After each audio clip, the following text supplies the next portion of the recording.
بسم اللہ الرحمن الرحیم۔ السلام علیکم ناظرین، ای ٹی وی کے ساتھ میں محمد وقار حسین۔ آج ہم بات کریں گے chairman P T I Imran Khan کیا الیکشن میں حصہ لے سکیں گے یا نہیں، اس پہ چہ مگوئیاں جاری ہیں۔ اس پر بات کرنے کے لیے ہمارے ساتھ اسٹوڈیو میں موجود ہیں سینئر صحافی عمر خطاب وٹو صاحب۔ وٹو صاحب ویلکم، آپ نے ہمیں جوائن کیا۔ تو وٹو صاحب، سب سے پہلے ہم آپ سے یہ کویسچن ہے ہمارا کہ کیا chairman P T I election میں حصہ لے سکیں گے جو تو ہونے جا رہے ہیں 8 فروری کو؟ جی وقار صاحب، سب سے پہلے بہت شکریہ۔ جی جہاں تک بات ہے بانی پی ٹی آئی کی، تو وہ تو اس وقت جیل میں ہیں، لیکن وہ الیکشن تو لڑ سکتے ہیں اگر ان کے کاغذات نامزدگی جمع ہوتے ہیں اور عدالتیں ان کو اگر ریلیف دیں تو یہ ممکن ہے، ادروائز کوئی آپشن نہیں ہے۔ اور جس طرح کا سینیریو چل رہا ہے، صورتحال پاکستان میں چل رہی ہے، مجھے کوئی امید نہیں ہے کہ خان صاحب جو ہے وہ جیل سے باہر آئیں گے یا جیل کے اندر ان کو الیکشن لڑنے دیا جائے گا، ایسی کوئی امید نہیں ہے۔ باقی بیرسٹر گور نے بڑی گفتگو کی ہے اور انہوں نے یہ بھی کہا ہے کہ جناب انہوں نے بڑی شکایات بھی کی ہیں، بڑے الزامات بھی لگائے ہیں۔ وہ الزامات سچ ہیں یا جھوٹ ہیں یہ تو وقت بتائے گا۔ تو ہارس ٹریڈنگ کا بھی کہہ رہے ہیں کہ وہ بھی ہو سکتی ہے، اور جو کہ آئین اس کی اجازت نہیں دیتا۔ اور دوسرا انہوں نے کہا کہ اگر الیکشن شفاف نہیں ہوتے تو معیشت تباہ ہو جائے گی۔ تو اس طرح کے شک و شبہات پائے جا رہے ہیں۔ دوسرا پی ٹی آئی کی طرف سے یہ بھی الزامات لگائے جا رہے ہیں کہ بانی کی تو بات چھوڑیں، خان صاحب کی تو بات چھوڑیں، جو کارکنان ہیں ان کو بھی نہیں بخشا جا رہا، ان کے ساتھ بھی زیادتیاں کی جا رہی ہیں، ان کو بھی خطرہ لاحق ہے، ان کے لیے بھی فیلڈنگ لگا رکھی ہے۔ تو آپ اندازہ لگائیں کہ پچھلے کچھ عرصے سے جس طرح سے یہ سارے ایکشنز لیے گئے ہیں پی ٹی آئی کے خلاف، تو وہ کیا میسج دیتے ہیں ہمیں؟ کیا ابھی بھی کوئی امید ہے کہ خان صاحب جو ہے ان کو الیکشن میں حصہ لینے دیا جائے گا؟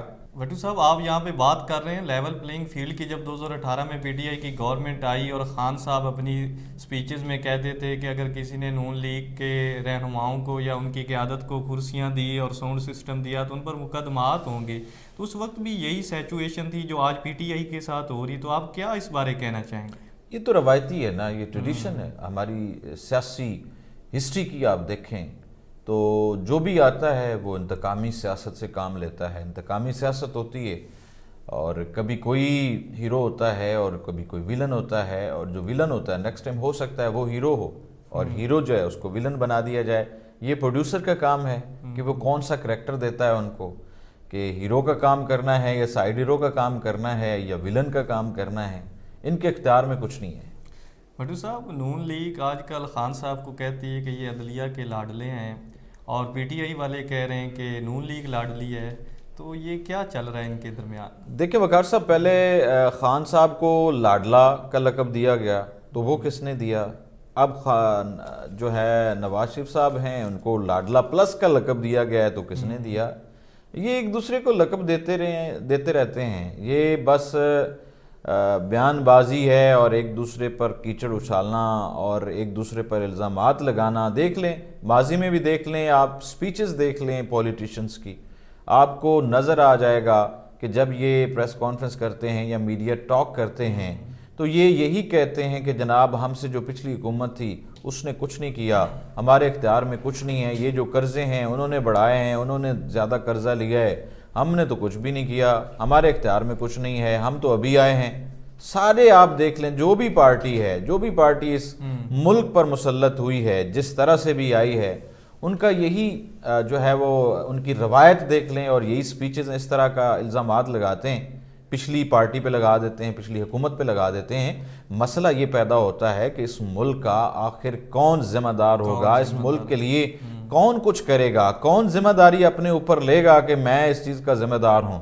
آپ فارن کنٹریز میں دیکھیں، وہاں پر اگر کوئی منسٹر ہے یا کوئی پولیٹیشنز کسی عہدے پر بیٹھا ہوا ہے، اگر اس پر کوئی الزام، چھوٹا سا الزام لگ جاتا ہے تو وہ سب سے پہلے ریزائن کرتا ہے اور اپنے آپ کو عدالت میں پیش کرتا ہے۔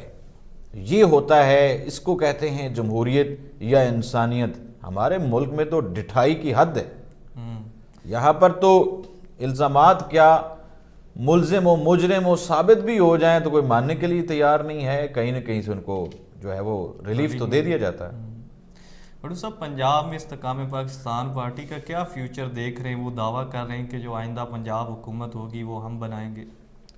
دیکھیں دعویٰ تو کوئی بھی کر سکتا ہے. نواز شریف صاحب بڑے دعوے کر رہے ہیں اور دعوے کے ساتھ ہی آئے ہیں.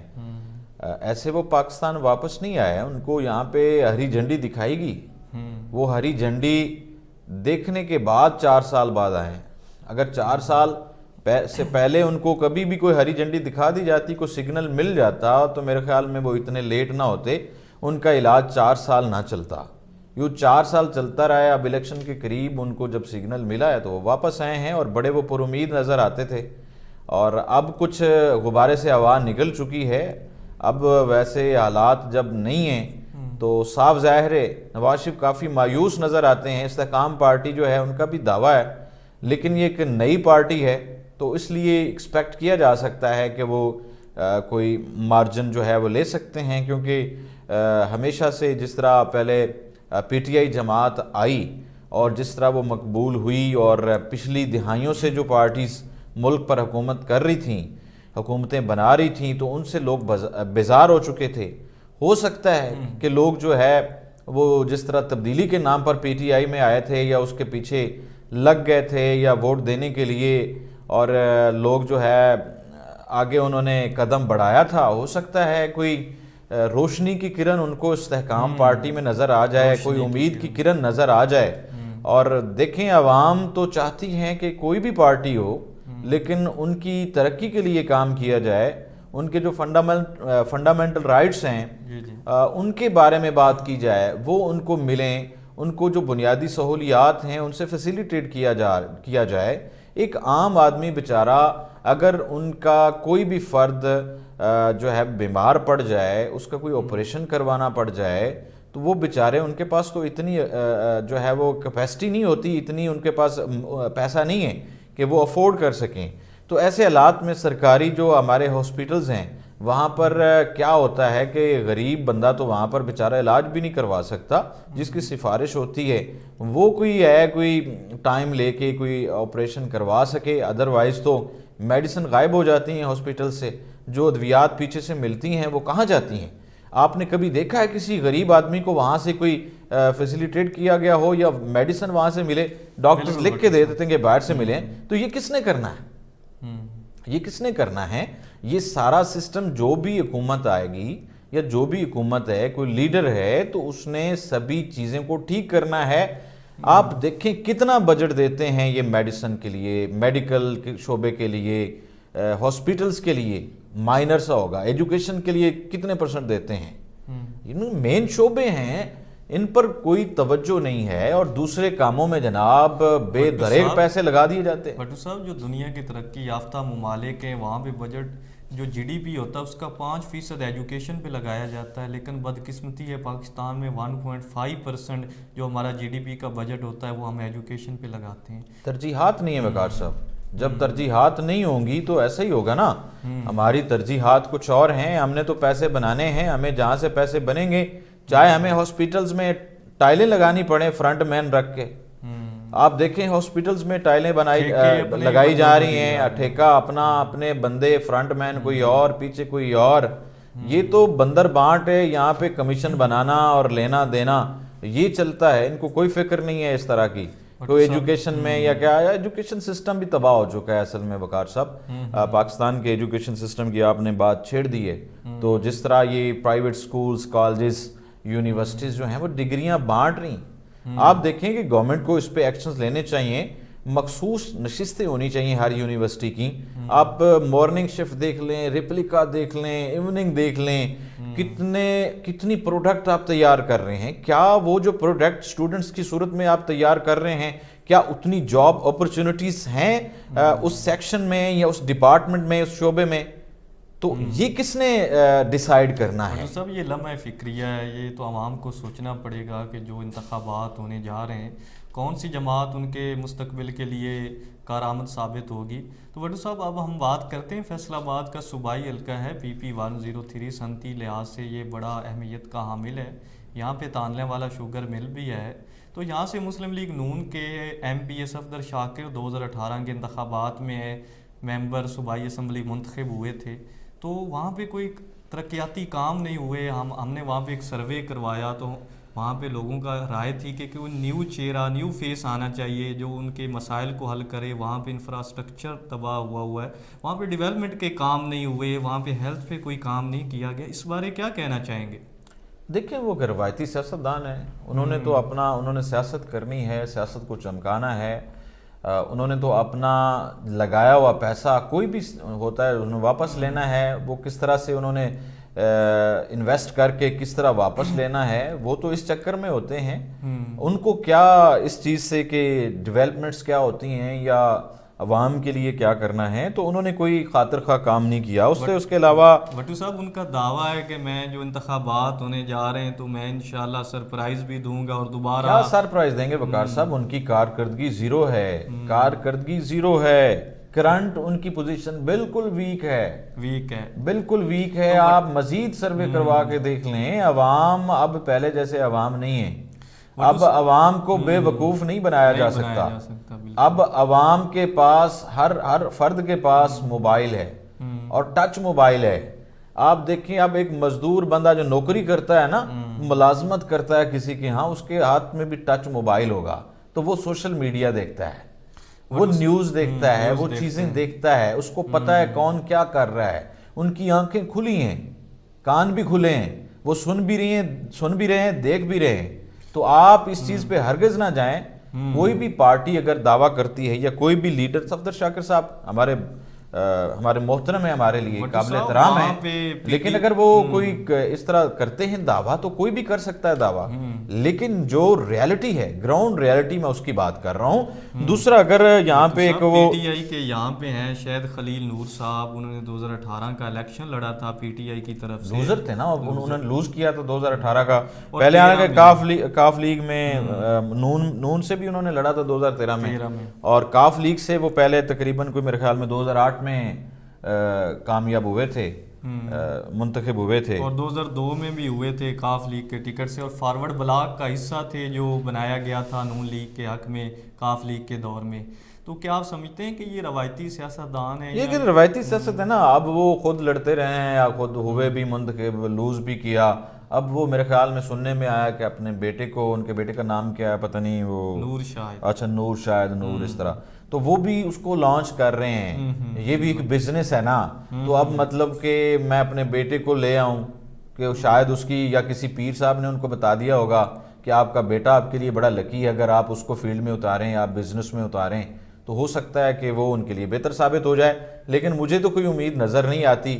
اور ویسے بھی اس ملک میں پہلے بھی بہت بڑی تباہی ہوئی ہے, چاہے کوئی پیر ہو یا پیرنی ہو, یہ بڑے معاملات خراب ہیں ادھر. تو بٹو صاحب 2018 میں وہ لوز کر گئے تھے, 2013 میں بھی وہ لوز کر گئے. اس سے پیچھے وہ 2 دفعہ 2002 کی بات کریں یا 2008 کی بات کریں, وہ ممبر صوبائی اسمبلی منتخب ہوئے, لیکن حلقے آج بھی محرومیوں کا شکار ہے. لوگوں کا کہنا ہے کہ وہاں پہ کوئی ترقیاتی کام نہیں ہوئے. دیکھیں کوئی ڈیولپمنٹس نہیں ہوئی, کوئی کسی قسم کی ڈیولپمنٹس نہیں ہیں, نہ ہاسپٹلس کے حوالے سے, نہ ایجوکیشن پہ, نہ آپ سڑکوں کی حالت پہلے دیکھ لیں. اب کچھ بہتر ہیں, کچھ کام ہوا ہے, کچھ بنایا گیا ہے, چاہے جس طرح بھی ہے, چاہے تھوڑا سا مطلب اس پہ کام کیا گیا ہے, نظر آ رہا ہے, لیکن حالت ویسی نہیں ہے جس طرح ہونی چاہیے. تو ان کی جو آپ کہہ رہے ہیں نا کہ ان کا کوئی اس دفعہ مجھے کوئی چانس نظر نہیں آ رہا کہ دوبارہ ان کو جو ہے نا لوگ ووٹ دیں گے. ووٹ اس طرح سے نہیں ہوگا, پہلے جیسا ماحول نہیں ہوگا ان کے لیے. بٹو صاحب وہاں پہ پی ٹی آئی کے ایک نیو فیس ہیں رائے تنویر صاحب, وہ بھی میدان میں ہیں, وہ ممبر صوبائی اسمبلی کے لیے ولنگ ہیں, اور وہ نیو فیس ہیں. کہ آپ سمجھتے ہیں کہ وہ حلقے کی عوام کی محرومیوں کے خاتمے کے لیے یعنی کچھ کر سکیں گے, اور اگر پی ٹی آئی ان کو ٹکٹ جاری کرتی تو آپ اس بارے کیا کہنا چاہیں گے؟ دیکھیں میں کوئی رائے تنویر تو ہوں نہیں وقار صاحب. میں جس طرح میرا ایک ایکسپیرینس ہے, یہ میں جس طرح چیزوں کو آبزرو کرتا ہوں, تو نیو فیس کی ضرورت تو ہوتی ہے کہ نیا بندہ, کوئی نئے بندے کی کیوں ضرورت ہوتی ہے جب پہلے والا بندہ اپنی جو ہے پرفارمنس نہیں دے رہا ہوتا. پرفارمنس آپ کے سامنے زیرو آ رہی ہے. جو لیڈران کا آپ نے ذکر کیا ہے, مجھے ان کا کوئی جو ہے وہ کارکردگی نظر نہیں آتی. لیکن ایک نئی قیادت اگر آتی ہے تو اگر وہ اپنے عوام کے لیے کچھ کرے گی تو ڈیفینیٹلی عوام اس کے پیچھے بھاگے گی. عوام کو اب کام چاہیے, عوام کو کھوکھلے نعرے نہیں چاہیے جس طرح اب پیپلز پارٹی نے روایتی سیاست کو مد نظر رکھتے ہوئے 10 نکاتی ایجنڈا پیش کر دیا کہ جناب ہم اتنے گھر دیں گے، اتنے ہم یونٹس 300 یونٹ بجلی دیں گے، یہ کریں گے وہ کریں گے، جان سے دیے جا رہے ہیں۔ پہلے کہاں یہ رہتے ہیں، عوام کے پاس جاتے نہیں، جب 1 مہینہ رہ جاتا ہے تو الیکشن میں جناب حلقوں میں غریبوں کے پاس جائیں گے، ہاتھ ملائیں گے، فاتحہ خوانی کریں گے، خوشی غمی میں شریک ہوں گے، صرف اور صرف بے وقوف بنانے کے لیے۔ بھٹو صاحب ہم بات کر رہے تھے یہ صوبائی حلقہ جو پی پی 103 ہے، یہاں سے پی ٹی آئی کے 2018 کے جو ٹکٹ ہولڈر ہیں شہید خلیل نور صاحب، وہ 2013 میں مسلم لیگ نون میں رہے۔ اگر 2002 کی بات کر لیں وہ کاف لیگ میں رہے۔ خان صاحب تو دعویٰ کرتے ہیں کہ میں اپنے ورکرز کو ٹکٹ دوں گا، تو اس بارے آپ کیا کہنا چاہیں گے کہ یہاں پہ تو روایتی سیاستدانوں کو پی ٹی آئی کے ٹکٹس دیے جا رہے ہیں؟ دیکھیں جس طرح ہم پہلے ڈسکس کر چکے ہیں، تو میرا نہیں خیال کہ اس طرح جو ہے وہ ٹکٹس دیے جائیں گے۔ جس طرح آپ نے نیو فیس کا ذکر کیا ہے، تو ان کا اگر آپ تھوڑا سا تنقیدی جائزہ لیں تو ان کا کچھ ورک ہے۔ ہاں، انہوں نے کچھ یہ جو 8 اپریل 2022 میں منحرف اراکین کے خلاف احتجاج ہوا تھا، اس میں بھی وہ گرفتار ہوئے تھے، اور پہلے بھی انہوں نے کچھ جیل کاٹی تھی، اور ابھی بھی وہ مطلب کافی متحرک نظر آ رہے ہیں۔ تو میں بھی کوئی تبدیلی کے نام پر جس طرح پہلے عوام جو ہے پی ٹی آئی کے پیچھے تھی، اگر اس کو ٹکٹ مل جائے پی ٹی آئی کا تو میرے خیال میں وہ ان کو ٹف ٹائم دے سکتا ہے۔ یہ ڈیپینڈ کرتا ہے کہ اگر اس کو پارٹی کنسیڈر کرے، پارٹی کی جو کمیٹی ہے وہ اس کو ٹکٹ کے لیے کنسیڈر کر لیتی ہے، تو آئی تھنک کہ وہ ان کو ٹف ٹائم دے سکتے ہیں۔ ناظرین، محمد وقار حسین کو دیجیے اجازت اور اپنے فیڈ بیک سے لازمی آگاہ کیجیے گا۔